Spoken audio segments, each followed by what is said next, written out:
കുടവയർക്കാരും കൊമ്പൻ മീശക്കാരും. കുഞ്ഞിക്കോട് elementary school അധ്യാപകൻ ധർമ്മപാലൻ ഒരു സ്വപ്നം കണ്ടു. താൻ വായുവേഗതയിൽ ഒരു കുതിരയെ ഓടിച്ചു പോകുന്നു. അത് ഒരു വെള്ളക്കുതിരയായിരുന്നു. അത്രയേയുള്ളൂ സ്വപ്നം. കുതിരപ്പുറത്തിരുന്ന് എവിടേക്ക് പോകുന്നു, അല്ലെങ്കിൽ എവിടെ നിന്നു വരുന്നു, അതൊന്നും സ്വപ്നത്തിലില്ല. കിനാവ് കാണുന്ന ശീലക്കാരനല്ല ധർമ്മപാലൻ. കട്ടിലും തലയണയും കണ്ടാലുടനെ ഉറങ്ങിപ്പോകുന്ന സ്വഭാവമാണ് അയാളുടേത്. ഒരു പുഴയിൽ കൈകാലുകൾ ചലിപ്പിക്കാതെ പതുക്കെ നീന്തിപ്പോകുന്നത് പോലെയാണ് അയാൾക്ക് ഉറക്കം. അതായത് ഒരു തടസ്സവുമില്ലാതെ അനങ്ങാതെ അയാൾ അങ്ങനെ ജലപ്പരപ്പിലൂടെ ഒഴുകി ഒഴുകി പോകും. അപ്പോൾ സ്വപ്നങ്ങൾ അയാളിലേക്ക് നീന്തിച്ചെല്ലാൻ കഴിയാത്തതിൽ ദൂരെ ഇരുന്ന് ദുഃഖിക്കുന്നുണ്ടാകും. ഉറക്കമുണർന്നിട്ടും ധർമ്മപാലൻ കുറച്ചുനേരം കണ്ണടച്ചു കിടന്നു. അങ്ങനെ കിടന്നതുകൊണ്ട് അയാൾ താൻ കണ്ട അപൂർണമായ സ്വപ്നം പൂർത്തിയാക്കാൻ ശ്രമിച്ചു. ഉറക്കത്തിൽ സ്വപ്നം കാണുന്നത് ഉണർന്നാൽ അത് യാഥാർത്ഥ്യമാക്കാൻ വേണ്ടിയാണ്. ദൂരെ 2 മലയിടുക്കുകൾ നടുവിലൂടെ അയാൾ കുതിര ഓടിച്ചുകൊണ്ട് വരികയാണ്. വായുവേഗത്തിൽ വന്ന കുതിര ഇപ്പോൾ സാവധാനം നടക്കുന്നത് പോലെയാണ് നീങ്ങുന്നത്. കുതിരപ്പുറത്തിരിക്കുന്ന അയാൾക്ക് പിറകിൽ സൂര്യൻ ഉദിച്ചുയരുകയാണ്. മലയിടുക്കിൽ ഹിമപാളികൾ ഉരുകി ഒഴുകുന്നത് പോലെ പ്രഭാത വെളിച്ചം നിറഞ്ഞൊഴുകി. ആ വെള്ളി വെളിച്ചത്തിൽ മുങ്ങിയ ധർമ്മപാലനും അജയകുമാർ എന്നു പേരുള്ള അയാളുടെ കുതിരയും നീണ്ട നിഴലുകളായി അവർക്ക് മുമ്പിൽ സഞ്ചരിച്ചു. ഇരുവശങ്ങളിലുമുള്ള മലകളിൽ വൃക്ഷങ്ങളോ ഏതെങ്കിലും വിധത്തിലുള്ള പച്ചപ്പോ കണ്ടില്ല.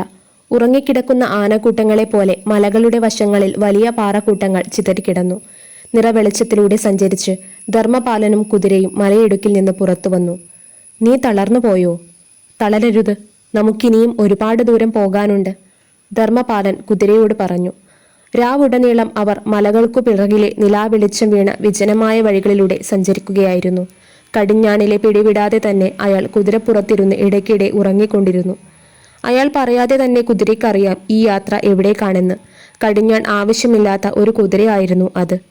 മലയിടുക്കിൽ നിന്ന് പുറത്തു വന്ന അയാളുടെ മുമ്പിൽ ഒരു തരിശുഭൂമി നിവർന്നു കിടന്നു. മണലിൽ കടന്നുപോയ ഒട്ടകങ്ങളുടെ കാൽപ്പാടുകൾ കാണാം. അയാളുടെ കണ്ണുകൾ അന്വേഷിച്ചത് ഒരു മരുപ്പച്ചയും അതിലൊരു വെള്ളക്കെട്ടുമാണ്. കണ്ണെത്താവുന്ന ദൂരത്തോളം മണൽപ്പരപ്പല്ലാതെ മറ്റൊന്നും കണ്ടില്ല. ഇടയ്ക്ക് ചിലയിടങ്ങളിൽ ഇല കൊഴിഞ്ഞ് ഉണങ്ങി ശുഷ്കിച്ച വൃക്ഷങ്ങൾ കാണാം. അവ വൃക്ഷങ്ങളുടെ പ്രേതങ്ങളെ പോലെ തോന്നിച്ചു. അയാൾക്ക് വിശപ്പും ദാഹവും ഉണ്ടായിരുന്നു. ഈ നിമിഷം തൻ്റെയും കുതിരയുടെയും ദാഹശമനമാണ് അയാളുടെ ലക്ഷ്യം. കുതിരയെക്കുറിച്ചാണ് അയാളുടെ ആശങ്ക. അജയകുമാർ വെള്ളം കുടിക്കാതെയാണ് രാത്രി മുഴുവൻ അയാളെയും ചുമന്ന് യാത്ര ചെയ്തത്. ധർമ്മപാലൻ കൊട്ടാരത്തിലെ സന്ദേശവാഹകനാണ്. സന്ദേശങ്ങളുമായി അയാൾ നിരന്തരം യാത്ര ചെയ്യുന്നു. താൻ ഭദ്രമായി സൂക്ഷിച്ചു കൊണ്ടുപോകുന്ന സന്ദേശങ്ങളിൽ എന്താണെന്നുള്ളത് അയാൾക്ക് ഒരിക്കലും അറിയുവാൻ കഴിയില്ല. അതിൽ ഭീഷണി ഉണ്ടാകാം, അപേക്ഷയുണ്ടാകാം, വെല്ലുവിളി ഉണ്ടാകാം, യുദ്ധവിളംബരമുണ്ടാകാം. എന്തെന്ന് അയാൾക്കറിയില്ല. ആദ്യകാലത്ത് അയാളിൽ ജിജ്ഞാസ ഉണ്ടായിരുന്നു. പിന്നീട് പതുക്കെ അതില്ലാതെയായി. ഒരിക്കൽ അയാൾ ഒരു സന്ദേശം അയൽ രാജ്യത്തെ രാജാവിന് കൈമാറിയതിനു ശേഷം ഉടനെ അതിഭീകരമായ ഒരു യുദ്ധം നടന്നു. അയൽ രാജ്യത്തെ കൊട്ടാരത്തിൽ സന്ദേശം എത്തിക്കുന്നതിനു പകരം അത് വഴിയിലെവിടെയെങ്കിലും കാട്ടിലോ പുഴയിലോ ഉപേക്ഷിച്ചിരുന്നെങ്കിൽ ആ യുദ്ധം നടക്കില്ലായിരുന്നു. പക്ഷേ അയാൾ ഒരിക്കലും അങ്ങനെ ചെയ്യില്ലായിരുന്നു. രാജാവിൻ്റെ വിശ്വസ്തനായ സന്ദേശവാഹകനാണ് ധർമ്മപാലൻ. നീണ്ട യാത്ര കഴിഞ്ഞ് അയാൾ തിരിച്ചെത്തിയാൽ രാജാവ് അയാൾക്ക് പണവും വീഞ്ഞും പിന്നെ ഒരു പെണ്ണിനെയും കൊടുത്ത് പോയി വിശ്രമിക്കാൻ പറയും. പണവും വീഞ്ഞും അയാൾ ഉപയോഗിക്കും, പെണ്ണിനെ തൊടില്ല. രാത്രിയുടെ മറവിൽ ആരും കാണാതെ അയാൾ കുതിരപ്പുറത്ത് കയറ്റി അവളെ അവളുടെ വീട്ടിൽ എത്തിക്കും. അയാളുടെ ഭാര്യ ഇന്ദിര ഇത് സന്തോഷപൂർവ്വം നോക്കി നിൽക്കും. ഭർത്താവ് ഇങ്ങനെ സൽസ്വഭാവിയായതിൽ അവൾ അഭിമാനിക്കും. ഒരിക്കൽ അങ്ങനെ ഒരു പെൺകിടാവിനെ വീട്ടിൽ കൊണ്ടുവിട്ടപ്പോൾ അവളെ സ്നേഹിച്ച് കൊതി തീർന്നിട്ടില്ലാത്ത അവളുടെ ഭർത്താവ് അയാളുടെ കാൽക്കൽ വീണ് ആനന്ദത്താൽ ഏങ്ങിക്കരഞ്ഞു. ജീവിതം തിരിച്ചു കിട്ടിയ അവളും അയാളോടൊത്ത് ആനന്ദാശ്രുക്കൾ തൂകി. അതീവ സുന്ദരിയായ ഒരു പെൺകിടാവായിരുന്നു അവൾ. അതവൾക്കൊരു ശാപമായിരുന്നു. പുഴയിൽ മുങ്ങിക്കഴിഞ്ഞ് നിതംബത്തിൽ ഒട്ടിക്കിടക്കുന്ന നനഞ്ഞ ചേലയുമായി വീട്ടിലേക്ക് തിരികെ നടക്കുമ്പോൾ അവൾ ഒരു രാജകിങ്കരന്റെ കണ്ണിൽപ്പെട്ടു. അങ്ങനെയാണ് 6-7 മാസം മുമ്പ് അവൾ രാജാവിന്റെ അന്തഃപുരത്തിൽ എത്തിയത്. ഒരു കളിപ്പാട്ടം കൊണ്ട് കളിക്കുന്നത് പോലെ രാജാവ് അവളെ കയ്യിലെടുത്ത് കളിച്ചു. കുറെ നാളുകൾ കഴിഞ്ഞപ്പോൾ രാജാവിന് അവളെ മടുത്തു. "എന്താണ് കുട്ടി നിന്റെ പേര്?" "കുസുമം." "കുസുമം ഇനി പുഴയിൽ കുളിക്കാൻ പോകരുത്." അവൾ അനുസരണയോടെ തലയാട്ടി. വെള്ളം കുടിക്കാൻ വരുന്ന മാൻകിടാവുകളെ പോലെ പെൺകിടാവുകൾ പുഴയിൽ കുളിക്കാൻ വരും. രാജകിങ്കരന്മാർ എപ്പോഴും അവിടെ പാത്തും പതുങ്ങിയും നടക്കുന്നുണ്ടാകും. അവരുടെ കണ്ണിൽപ്പെട്ടാൽ പെൺകിടാവുകൾക്ക് രക്ഷപ്പെടാൻ കഴിയുകയില്ല. അവരെയും കൊണ്ട് കിങ്കരന്മാർ രാജാവിന്റെ സമക്ഷം കുതിച്ചു പായും. ഇപ്പോൾ ധർമ്മപാലൻ പോകുന്നതും ഒരു സന്ദേശവുമായാണ്. അരയിൽ കെട്ടിയ വീതിയുള്ള ഒരു തോൽപ്പട്ടയിലാണ് അയാൾ അത് ഭദ്രമായി സൂക്ഷിച്ചിരിക്കുന്നത്. അതിനു മുകളിൽ കാൽമുട്ടോളം എത്തുന്ന കുപ്പായം ധരിച്ചതുകൊണ്ട് ആരും അത് കാണുകയില്ല. കൊടും കാടുകളിലൂടെയും അതികഠിനമായ മലകളിലൂടെയും കുതിരപ്പുറത്ത് സഞ്ചരിക്കുന്ന അയാൾ സന്ദേശവാഹകനാണെന്ന് ആർക്കും അറിയില്ല. പലപ്പോഴും ശത്രുരാജ്യങ്ങളിലൂടെയാണ് അയാളുടെ സഞ്ചാരം. പിടിക്കപ്പെട്ടാൽ ജീവൻ നഷ്ടപ്പെടാൻ സാധ്യതയുണ്ട്. ഒരിക്കൽ അത് സംഭവിക്കുകയുണ്ടായി. ജീവൻ പോയില്ലെന്നു മാത്രം. ഉഷ്ണത്തിന്റെ തീക്ഷ്ണതയിൽ തളർന്ന അയാൾ വഴിയോരത്തെ തണ്ണീർ പന്തലിൽ നിന്ന് കൈക്കുമ്പിൽ വെള്ളം കോരി കുടിക്കുകയായിരുന്നു. തോൽ സഞ്ചിയിൽ കുതിരയ്ക്കുള്ള വെള്ളം സംഭരിക്കുകയും ചെയ്തു. ചെങ്കല്ലുകൊണ്ടുള്ള ഒരു എടുപ്പിന് മുകളിൽ രാജാവിന്റെ കൊടിക്കൂറ പാറുന്നത് കണ്ടപ്പോൾ അത് ശത്രുരാജ്യമാണെന്ന് അയാൾ തിരിച്ചറിഞ്ഞു. എല്ലാ രാജ്യങ്ങളിലെയും കൊടികൾ അയാൾക്ക് ഹൃദിസ്ഥമായിരുന്നു. ഒരു സന്ദേശവാഹകന് ഏത് പതാകകളാണ് ശത്രുരാജ്യങ്ങളിലേതെന്ന് തിരിച്ചറിയുവാനുള്ള കഴിവുണ്ടാവണം. അത്തരം രാജ്യങ്ങളിലൂടെയുള്ള സഞ്ചാരം ഒഴിവാക്കുകയും വേണം. ശത്രുരാജ്യങ്ങളിൽ എല്ലായിടത്തും അദൃശ്യമായ പടുകൂറ്റൻ കെണികളുണ്ട്. അതീവ ശ്രദ്ധ പുലർത്തിയില്ലെങ്കിൽ ആ കെണികളിൽ അയാളും കുതിരയും ഒന്നിച്ചു ചെന്നു വീഴും. വഴിയോരത്ത് എവിടെയൊക്കെയോ തണ്ണീർ പന്തലുകളുണ്ടെന്ന് അയാൾക്കറിയാം. ശത്രുരാജ്യത്ത് വെള്ളം കുടിക്കാൻ ചെന്നത് ദാഹം സഹിക്കാൻ കഴിയാതെയാണ്. രാജകിങ്കരന്മാർ അയാളുടെ അരയിൽ നിന്ന് വാൾ ഊരിയെടുക്കുകയും അയാളുടെ കൈകൾ പിറകിൽ കൂട്ടിച്ചേർത്ത് കെട്ടി കൊട്ടാരത്തിലേക്ക് നടത്തിച്ചു കൊണ്ടുപോവുകയും ചെയ്തു. തന്റെ ജീവൻ പോകുന്നതിനെക്കുറിച്ചോ അങ്ങനെ തന്റെ ഭാര്യ ഇന്ദിര ഇളം പ്രായത്തിൽ വിധവയാകുന്നതിനെക്കുറിച്ചോ അയാൾ ചിന്തിച്ചില്ല. അയാൾ വേവലാതിപ്പെട്ടത് അരപ്പട്ടയിൽ സൂക്ഷിച്ചു വച്ചിരിക്കുന്ന രാജസന്ദേശത്തെക്കുറിച്ചാണ്. ഏതെങ്കിലും അപകട സാഹചര്യത്തിൽ അകപ്പെട്ടാൽ സന്ദേശം നശിപ്പിക്കുകയാണ് വേണ്ടത്. യാതൊരു കാരണവശാലും അത് മറ്റാരുടെയും കൈകളിൽ ചെന്നുപെടാൻ ഇടയാകരുത്. ഇന്നുവരെ ഒരിക്കലും അയാൾ സന്ദേശങ്ങൾ ലക്ഷ്യസ്ഥാനത്ത് എത്തിക്കാതിരുന്നിട്ടില്ല. പക്ഷെ ഇന്നത് സംഭവിക്കുവാൻ പോവുകയാണെന്ന് ഓർത്തപ്പോൾ അയാൾ തളർന്നുപോയി. കൈകൾ പിറകിൽ ചേർത്ത് കെട്ടിയത് കൊണ്ട് തനിക്ക് സന്ദേശം നശിപ്പിക്കുവാൻ കഴിയുകയില്ലെന്ന് വിചാരപ്പെട്ട് അയാൾ കൂടുതൽ തളർന്നുപോയി. കിങ്കരന്മാർ അയാളെ രാജാവിന്റെ മുമ്പിൽ കൊണ്ടുവന്നു നിർത്തിയപ്പോൾ അയാൾ പറഞ്ഞു, പ്രഭോ, ഇവരോട് എന്റെ കൈകളുടെ കെട്ടഴിക്കാൻ പറഞ്ഞാലും അടിയന് കൈകൂപ്പി അങ്ങയെ വന്ദിക്കണം. ഇത് കേട്ട് ശത്രുവാണെങ്കിലും രാജാവ് അയാളിൽ പ്രസാദിക്കുകയും കെട്ടഴിക്കാൻ കൽപ്പിക്കുകയും ചെയ്തു. കെട്ടഴിഞ്ഞപ്പോൾ അയാൾ രാജാവിന്റെ പാദങ്ങളിൽ വീണ് കൈകൂപ്പി തൊഴുതു. നീ ആരാണ്? ഞാനൊരു വണിക്കാണ്. എന്താണ് നീ കച്ചവടം ചെയ്യുന്നത്? കുന്തിരിക്കവും കുങ്കുമവും. ഉടനെ രാജാവ് അയാളെ കുന്തിരിക്കം മണക്കുന്നുണ്ടോ എന്ന് നോക്കാൻ കൽപ്പിച്ചു. കിങ്കരന്മാർ അയാളെ മണത്തു നോക്കി. ഇവനെ കുന്തിരിക്കം മണക്കുന്നില്ല പ്രഭോ. നന്നായി മണക്കൂ. കിങ്കരന്മാർ അയാളെ അടിമുടി മണത്തു നോക്കി. ഇല്ല, ഇവനെ ഒന്നും മണക്കുന്നില്ല പ്രഭോ. കാറ്റിൽ മരുഭൂമിയിലെ മണൽത്തിട്ടകൾ മടങ്ങുന്നത് പോലെ രാജാവിന്റെ വിശാലമായ നെറ്റിയിൽ ചുളിവുകൾ വീണു. രാജാവ് ധർമ്മപാലനെ ആപാദചൂഡം ഒന്ന് സൂക്ഷിച്ചു നോക്കി. എന്താണ് നിന്നെ കുന്തിരിക്കം മണക്കാത്തത്? പ്രഭു, ഞാൻ പുഴയിലിറങ്ങി കുളിച്ചു വരികയാണ്. രാജാവിന്റെ നെറ്റിയിലെ ചുളിവുകൾ നിവർന്ന് അപ്രത്യക്ഷമായി. ഇവന് ഒരു കിഴി സ്വർണ്ണ നാണയങ്ങൾ കൊടുക്കൂ.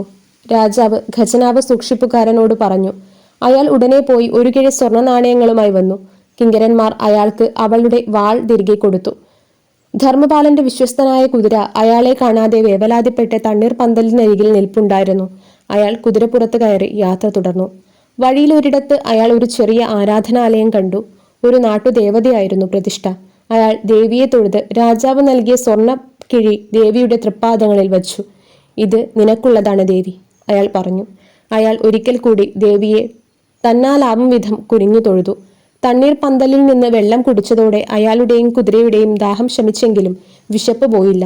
സൂര്യൻ ഉയർന്നു വരികയും അയാളുടെയും കുതിരയുടെയും നിഴലുകൾ കുറുകി വരികയും ചെയ്തതോടെ അയാൾക്ക് വിശപ്പ് അസഹ്യമായി തീർന്നു. കടന്നു പോകുന്ന വഴിയിൽ എവിടെയെങ്കിലും ഒരു വീടോ സത്രമോ തിരഞ്ഞ് അയാളുടെ കണ്ണുകൾ വേദനിച്ചു. അയാൾ തരിശുഭൂമിയിൽ നിന്ന് പുറത്തു വന്നെങ്കിലും ഒരിടത്തും ആൾപെരുമാറ്റം കണ്ടില്ല. മേഞ്ഞു നടക്കുന്ന കന്നുകാലികളെ മാത്രം കണ്ടു.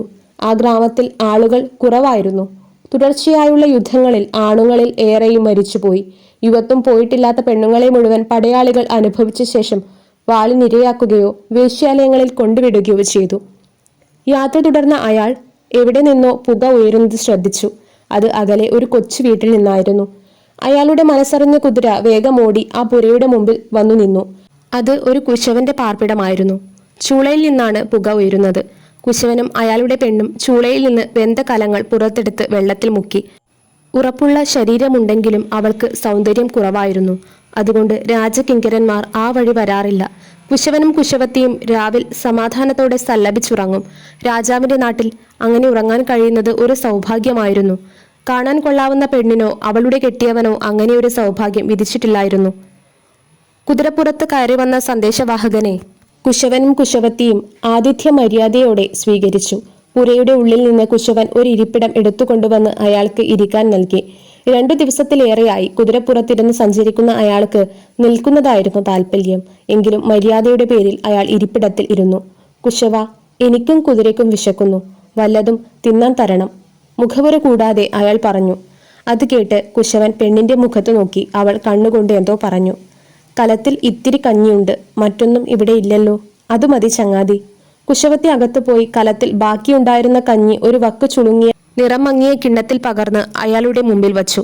കുതിരയ്ക്ക് കഞ്ഞി വേണ്ടായിരുന്നു, അതുകൊണ്ട് അയാൾ അത് മുഴുവനും കഴിച്ചു. പോകാൻ നേരത്ത് അയാൾ മണ്ണുണങ്ങിക്കിടന്ന കുശവന്റെ ഉള്ളം കൈയിൽ ഒരു നാണയത്തുട്ട് തിരുകി വെച്ചു. അല്പനേരം മുമ്പ് അയാൾ ദേവിയെ തൊഴുതതുപോലെ കുശവൻ ഇപ്പോൾ അയാളെ തൊഴുതു. പതുക്കെ ആൾ പെരുമാറ്റമുള്ളൊരു ഗ്രാമത്തിലേക്ക് അവർ സഞ്ചരിച്ചു. അത് ഗ്രാമത്തിനും നഗരത്തിനുമിടയിലുള്ള ഒരു സ്ഥലമായി തോന്നിച്ചു. തലയിൽ ചുമടുകളുമായി ചില ആളുകൾ തെരുവിലൂടെ പോകുന്നുണ്ടായിരുന്നു. വഴിയോരത്ത് ചക്കിൽ എണ്ണയാട്ടുന്നവരെയും തുണികൾ കഴുകി ആറാനിടുന്ന ധോബികളെയും കണ്ടു. ഇപ്പോൾ അയാളുടെയും കുതിരയുടെയും നിഴലുകൾ അവർക്ക് പിന്നിലായിരുന്നു. അവർ യാത്ര തുടരവേ പുറകിലെ നിഴലുകൾ നീളം കൂടി വന്നു. വെളിച്ചം മങ്ങിയപ്പോൾ ഒരിടത്ത് മരങ്ങളുടെ ചുവട്ടിൽ 4-5 കുതിരകൾ അയവിറക്കിക്കൊണ്ട് നിൽക്കുന്നത് അയാളുടെ കണ്ണിൽപ്പെട്ടു. അയാൾ ഊഹിച്ചതുപോലെ സഞ്ചാരികൾക്ക് വിശ്രമിക്കാനും അന്തിയുറങ്ങാനുമുള്ള ഒരു വഴിയമ്പലമായിരുന്നു അത്. അയാൾ സന്തോഷത്തോടെ കുതിരപ്പുറത്തുനിന്ന് ചാടിയിറങ്ങി. അവിടെ അന്തിയുറങ്ങാൻ അയാൾ തീരുമാനിച്ചു. ആദ്യം കുതിരയ്ക്ക് പുല്ലും വെള്ളവും കൊടുക്കണം.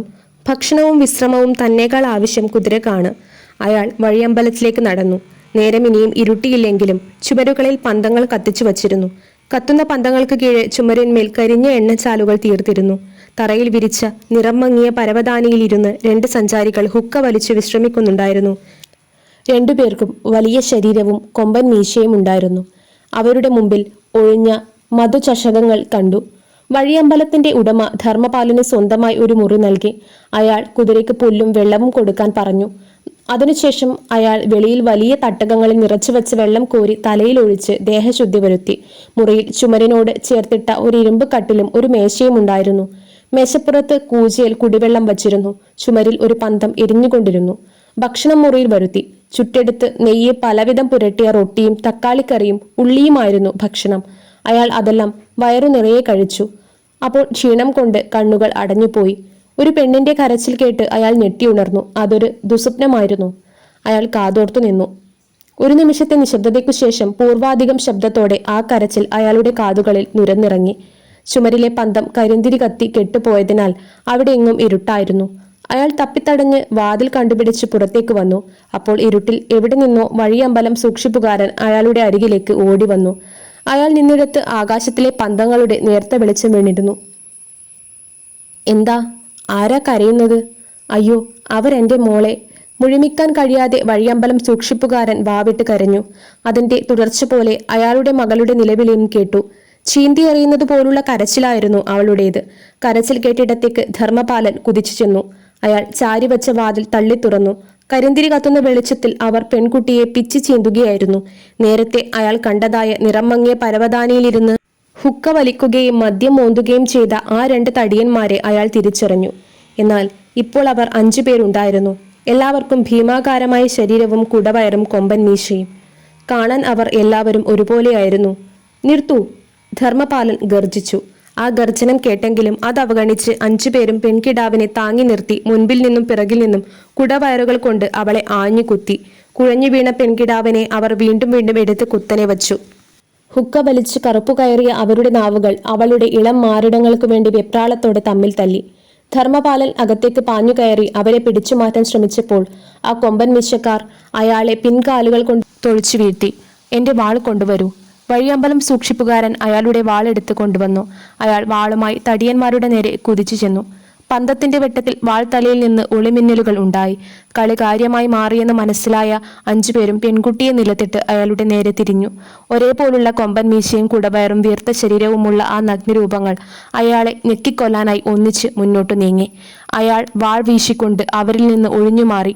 കുഴഞ്ഞു വീണ് കിടക്കുന്ന പെൺകിടാവിനെ കോരിയെടുത്ത് പുറത്തേക്ക് വന്നു. കല്യാണി, എന്റെ പൊന്നുമോളെ, വഴിയമ്പലം സൂക്ഷിപ്പുകാരൻ വാവിട്ട് കരഞ്ഞു. ഇതാ നിന്റെ മോൾ. അയാൾ തന്റെ കൈകളിൽ കുഴഞ്ഞുകിടന്ന കല്യാണിയെ അവളുടെ അച്ഛന് കൊടുത്തു. കുടിക്കാൻ ഇത്തിരി വെള്ളം കൊടുക്കും മോൾക്ക്. അപ്പോഴാണ് വെളിയിലെ ഇരുട്ടിൽ നിന്ന് കൈകളിൽ ഉയർത്തിപ്പിടിച്ച വാളുകളുമായി 3 കുടവയറുകാർ കൂടി അകത്തേക്ക് പാഞ്ഞു വന്നത്. അവർക്കും കൊമ്പൻ മീശയും വീർത്ത ശരീരവും ഉണ്ടായിരുന്നു. അവരെല്ലാവരും കാഴ്ചയിൽ ഒരുപോലെ ഇരുന്നു. എന്റെ മോളെയും കൊണ്ടുപോകൂ, എങ്ങോട്ടെങ്കിലും പോകൂ. വഴിയമ്പലം സൂക്ഷിപ്പുകാരൻ അയാളോട് കരഞ്ഞപേക്ഷിച്ചു. പെൺകിടാവിനെ ഒരു പട്ടുവസ്ത്രം പോലെ ചുമലിലിട്ട് കയ്യിൽ വാളുമായി അയാൾ പുറത്തേക്ക് നടന്നു. പുതുതായി എത്തിയ 3 കുടവയറുകാർ അയാളുടെ വഴി തടയാൻ ശ്രമിച്ചു. അവരെ വെട്ടിച്ച് അയാൾ പുറത്തേക്കോടി. വിശ്വസ്തനായ കുതിര എല്ലാം കണ്ടും അറിഞ്ഞും അവിടെ തയ്യാറായി നിൽക്കുന്നുണ്ടായിരുന്നു. അയാൾ പെൺകിടാവിനെയും കൊണ്ട് കുതിരപ്പുറത്ത് കയറിയപ്പോൾ കുതിര ഇരുട്ടിനെ പിളർന്നുകൊണ്ട് അതിവേഗം മുമ്പോട്ട് കുതിച്ചു. ഭയപ്പെടരുത്. അയാളുടെ നെഞ്ചോട് ചേർത്തിരിക്കുന്ന അവൾ പതുക്കെ മിഴി തുറന്നു നോക്കി. എങ്ങനെയോ താൻ സുരക്ഷിതയാണെന്ന് അവൾക്ക് തോന്നി. ഒരു കൈകൊണ്ട് അവളെ ചേർത്ത് പിടിച്ച് മറുകൈയിൽ കടിഞ്ഞാണുമായി അയാൾ കുതിരയെ ഓടിച്ചു.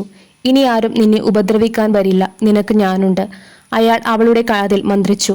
അപ്പോഴാണ് മുമ്പിൽ ദൂരെ ഇരുട്ടിൽ ഊരിപ്പിടിച്ച വാളുകളുടെ മിന്നിൽ പിണർ കണ്ടത്. കുതിരകളുടെ കുളമ്പടി ഒച്ചകൾ അടുത്തു വന്നു. 12 കുതിരകളുടെ രൂപങ്ങൾ തെളിഞ്ഞു കാണാറായി. കുതിരപ്പുറത്തിരിക്കുന്ന 12 പേർക്കും ഭീമാകാരമായ ശരീരവും കുടവയറും കൊമ്പൻ മീശയും. അവരെല്ലാവരും കാഴ്ചയിൽ ഒരുപോലെയായിരുന്നു. പിറകിൽ നിന്ന് വഴിയമ്പലത്തിൽ വെച്ച് അയാൾ പരാജയപ്പെടുത്തിയ 8 കുടവയറുകാർ അവരുടെ കുതിരപ്പുറത്തിരുന്ന് തന്റെ നേരെ പാഞ്ഞെടുക്കുകയാണ്. മുമ്പിലും പിറകിലുമായി 20 കുതിരകൾ. കുതിരപ്പുറത്തിരുന്ന് പറന്നും അടുത്ത 20 കൊമ്പൻ മീശയുള്ള കുടവയറുകാർ. അവരുടെ കൈകളിൽ ഉയർത്തിപ്പിടിച്ച വാളുകൾ. കല്യാണിയെയും കൊണ്ട് ഓടി രക്ഷപ്പെടൂ, അയാൾ കുതിരയോട് പറഞ്ഞു. അവളുടെ മുഖത്ത് വീണ്ടും ഭയം തെളിഞ്ഞു. ഇരുട്ടിൽ ഒന്നും കാണാൻ കഴിഞ്ഞില്ലെങ്കിലും അവളുടെ ഭയം അയാൾ മണത്തറിഞ്ഞു. അയാൾ അവളെ ചേർത്ത് പിടിച്ചു. മോളെ, പേടിക്കരുത്. എന്റെ കുതിര നിന്നെ സുരക്ഷിതമായി എന്റെ വീട്ടിലെത്തിക്കും. അവിടെ എന്റെ ഇന്ദിര നിന്നെ കാത്തിരിപ്പുണ്ടാകും. അവൾ നിന്നെ സ്വന്തം മകളെ പോലെ കാത്തു സൂക്ഷിക്കും. പോവൂ. അയാൾ കുതിരപ്പുറത്തു നിന്ന് ചാടിയിറങ്ങി കാട്ടിലേക്ക് ഓടിക്കയറി തോൽപ്പട്ടിയിലെ രാജസന്ദേശമെടുത്ത് വലിച്ചെറിഞ്ഞു. അതൊരിക്കലും തനിക്ക് ലക്ഷ്യസ്ഥാനത്തെത്തിക്കാൻ കഴിയില്ലെന്ന് അയാൾക്ക് അറിയാമായിരുന്നു. കുതിര കല്യാണിയെയും കൊണ്ട് ഇരുട്ടിലൂടെ ശരവേഗത്തിൽ പാഞ്ഞു. അവർ പോയി നിമിഷങ്ങൾക്കകം 20 കുടവയറുകാർ മുന്നിൽ നിന്നും പിറകിൽ നിന്നും വന്ന് അയാളെ വലയം ചെയ്തു. ആ വലയം ഭേദിക്കുവാൻ കഴിയില്ലെന്ന് അയാൾക്ക് നന്നായി അറിയാമായിരുന്നു. കുതിരപ്പുറത്തിരുന്ന് കുടവയറുകാർ നിസ്സഹായനായി നിൽക്കുന്ന അയാളെ നോക്കി കൊമ്പൻ മീശ പിരിച്ചു. അവർ ഒന്നിച്ച് കുമ്പകൾ കുലുക്കി ഇടിവെട്ടുന്നത് പോലെ ചിരിച്ചു. എന്നേക്കുമായി കണ്ണടയുന്നതിനു മുമ്പ് അയാൾ കുതിരയെയും പെൺകിടാവും ഓടി മറഞ്ഞ ദിക്കിൽ നോക്കിയപ്പോൾ അവിടെ വെളിച്ചം തെളിയുന്നത് കണ്ടു.